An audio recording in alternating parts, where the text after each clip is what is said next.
নারীরা কতটুকু পর্দা করবে, কতটুকু পর্দার হুকুম কি, সেখানে আমি বলেছি পর্দা করা ফরজ।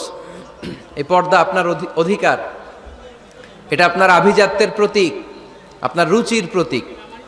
এটা বলে কতটুকু পর্দা, সেক্ষেত্রে আমি দুইটা মত উল্লেখ করেছিলাম।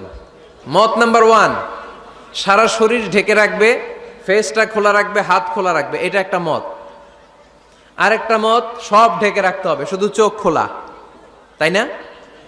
দুইটা মত উল্লেখ করে আমি বলেছিলাম যে এটা হচ্ছে রুকসাত আর এটা হচ্ছে আজিমাত। আমি এও বলেছি যে এর চেয়ে শ্রেষ্ঠ পর্দার হতে পারে না, শুধু চোখ খোলা, সব ঢেকে রাখতে হবে, এটা শ্রেষ্ঠ পর্দা, এর চেয়ে ভালো পর্দার হতে পারে না। আমি নিজেও সাজেস্ট করি এটা, যে শুধু চোখ খোলা থাকবে। আবার ওই প্রশ্নের উত্তরে এও বলেছি চেহারা হচ্ছে সৌন্দর্যের রাজধানী, চেহারাই যদি দেখা হয়ে যায় তো সব দেখা হয়ে যায়।